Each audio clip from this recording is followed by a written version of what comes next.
Good morning. आज हम 12th geography जिसका लेसन 2 विश्व की प्रमुख जनजातियां, जिसमें पूर्व की क्लास में हमने एस्किमो जाति को लेकर कुछ बातें या कुछ अध्ययन हमने कर लिया था।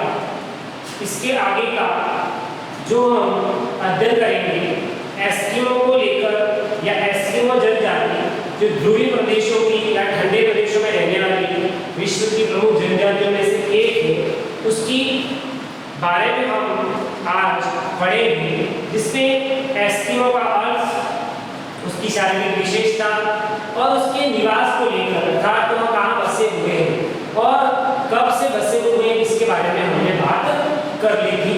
आज हम आगे एस्किमो को पढ़ते हुए हम उसके बारे में आगे उनकी आर्थिक क्रियाकलाप के बारे में अध्ययन करेंगे कि उनका आर्थिक क्रियाकलाप अर्थात अपने जीवन का निर्वाह करने के लिए, अपने जीवन के चलाने के लिए, आजीविका के लिए वह क्या कार्य करते थे या कौन से कार्य करते थे।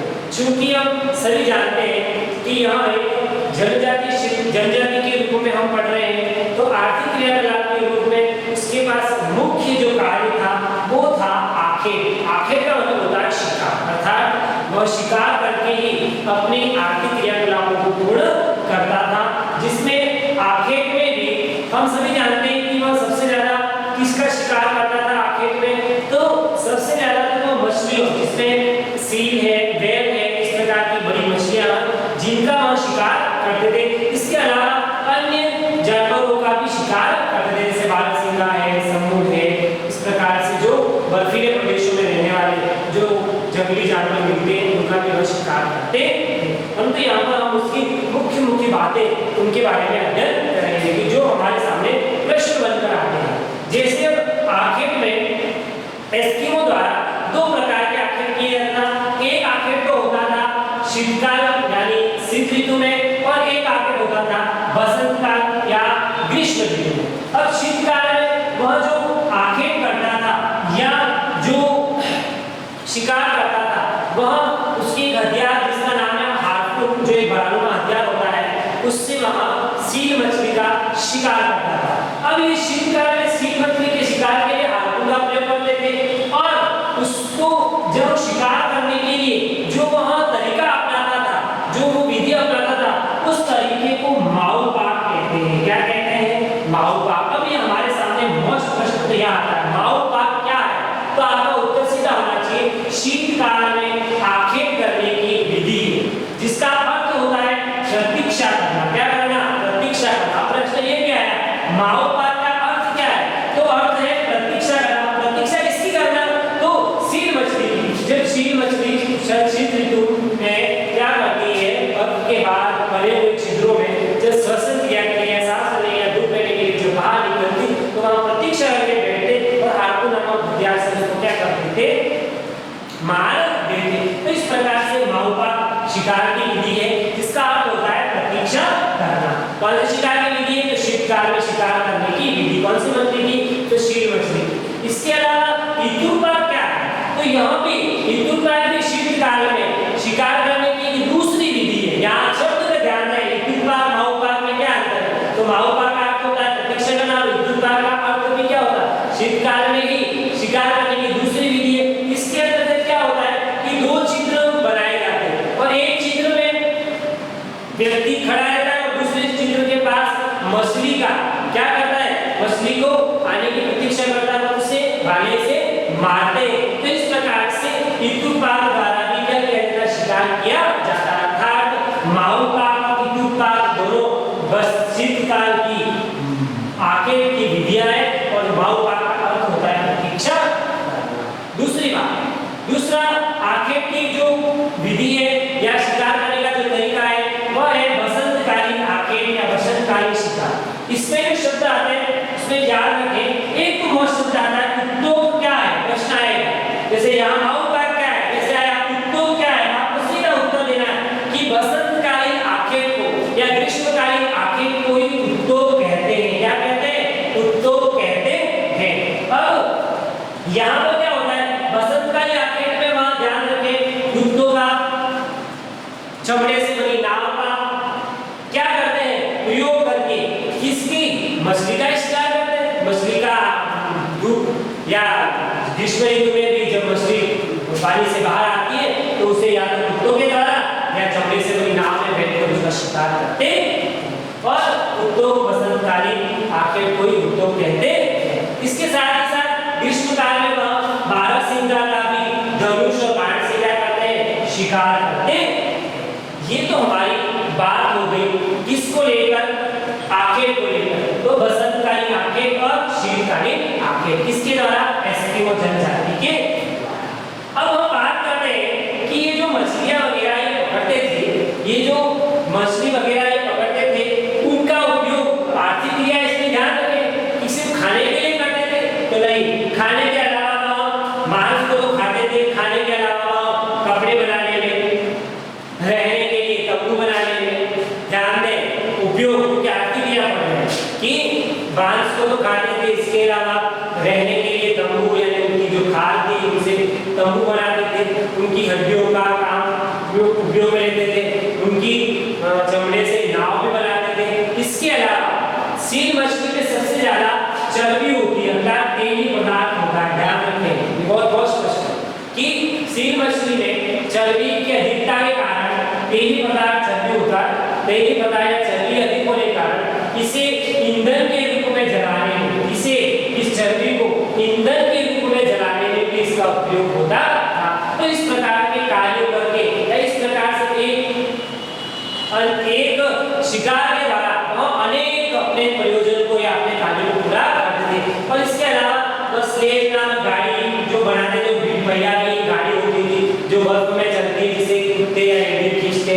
तो इस प्रकार के सारे ही निर्माण कार्य उनके किसके द्वारा होते थे आखेट किए हुए मछलियों से या बारहसिंगा से या इस प्रकार के जंगली जानवरों का आखेट करके वह इस प्रकार के अपने सारे हथियार वगैरह या सारी व्यवस्थाओं के लिए सारे प्रयोजन करते, सारे कार्य को उपयोग में लेते। इसके बाद हम बात करेंगे उनके भोजन की, आखेट की।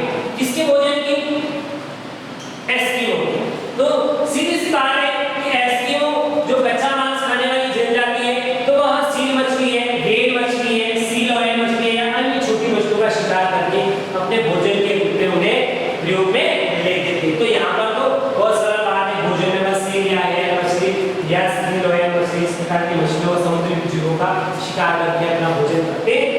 अब सबसे अच्छी बात आती है उनके वस्त्रों के संबंध में। उनके वस्त्रों के संबंध में अगर उनके वस्त्र किस प्रकार के कौन से वस्त्र वह पहनते थे तो यहाँ सबसे पहली बात तो आप ध्यान रखें कि एस्किमो जनजाति के लोगों में या जनजाति में स्त्री और पुरुष दोनों के वस्त्र में समानता देखने को मिलती। आप उसमें भी देख लेंगे चित्र वगैरह कि आपको एस्किमो जनजाति स्त्री और पुरुष दोनों के जो वस्त्र थे वो एक समान होते थे।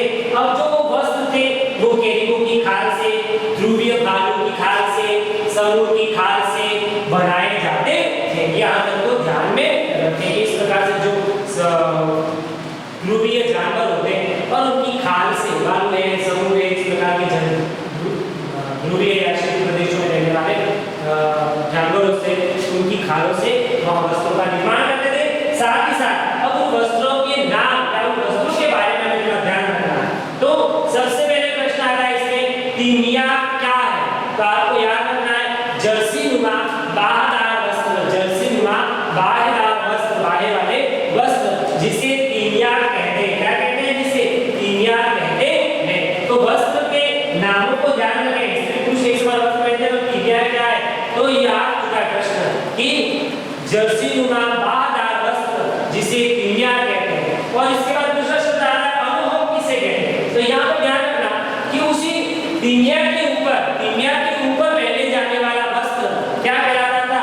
अनुभव कहलाता था। तथा साथ ही साथ ध्यान रखें कि उनके जो जूते हैं, जो चमड़े से बने हुए जूते सील मछली या अन्य से बनाए जाते थे, जो मछली जूते बनाए जाते उन्हें कार्मिक कहते हैं। क्या कहते हैं? कार्मिक। तो कार्मिक क्या थे? तो उनके चमड़े से बने हुए जूतों को कार्मिक या मुक्लुक्स कहते हैं, मुक्लुक्स कहते हैं। तो इस प्रकार से वस्त्र संबंधी और जूते संबंधी हमें तीन शब्द याद रखने हैं। एक तो तीमिया, अनुभव, कार्मिक या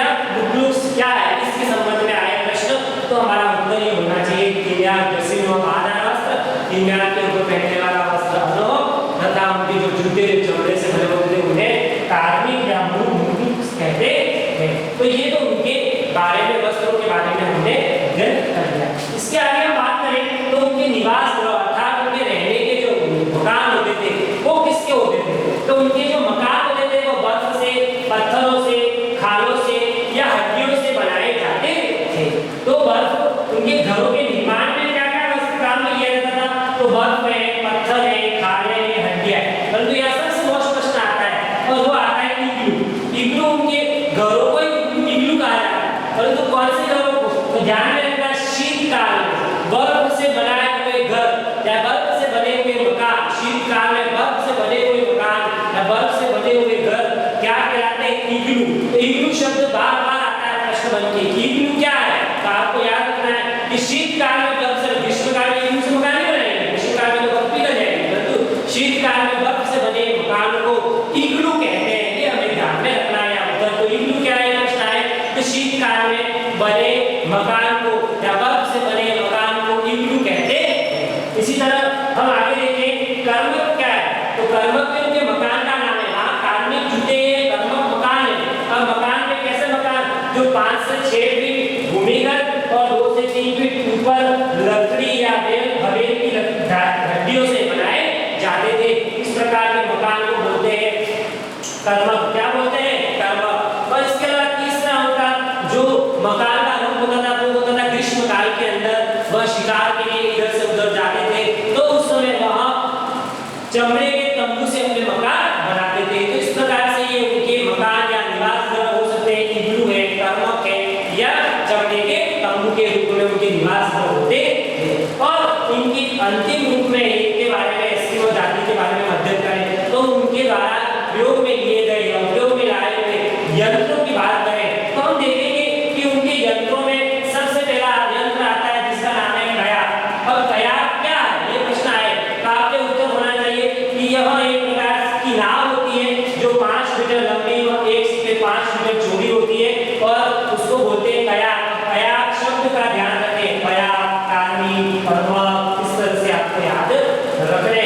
तो यहाँ कयाक जो है वह एक प्रकार की नाव होती है जो 5 मीटर लंबी और 1 से 5 मीटर या 1 मीटर चौड़ी होती है जिसे कयाक कहते हैं। इसके बाद आता है शब्द उमियाक। उमियाक क्या है ये बहुत महत्वपूर्ण। तो आप ध्यान रखें कयाक से भी बड़ी नाव जिसे उमियाक कहते हैं। अर्थात आपको सीधा याद रखना है कि चमड़े से बनी बड़ी नाव को क्या कहते हैं, उमियाक कहते हैं। और इसी तरह आपको ये तो पता ही है कि हार्पून किसे कहते हैं। तो हार्पून की शब्द आए तो हार्पून एक प्रकार का हथियार है जो एक भालानुमा हथियार है जो कितना बड़ा होता है तो 1 से 2 मीटर या 1.2 से लेके 1.5 मीटर लंबा भालानुमा हथियार होता है जिसका एक सिरा रस्सी से बंधा हुआ होता है और उसको फिर यूं करके फेंका जाता है और इसे बोलते हैं हार्पून। तो हार्पून 1.2 से 1.5 यानी 1 मीटर 1.8 कितना 1 मीटर क्या मीटर 1 मीटर तक सॉरी क्या होता है लंबा एक भालानुमा हथियार होता है और जिसे हार्पून कहते हैं।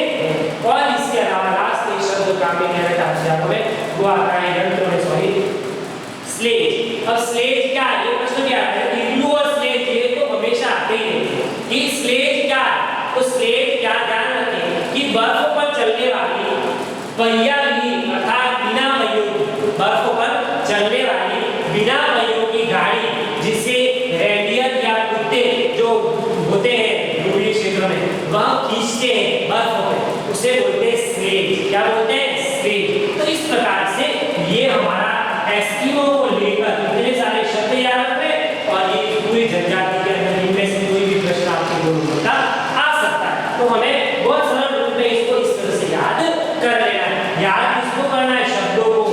हार्पून, माओपाल, इग्लूपाल, इस तरह से तो है ना, इस प्रकार के शब्द हमें याद में रख रहे हैं और याद करेंगे। आगे का हम नेक्स्ट क्लास में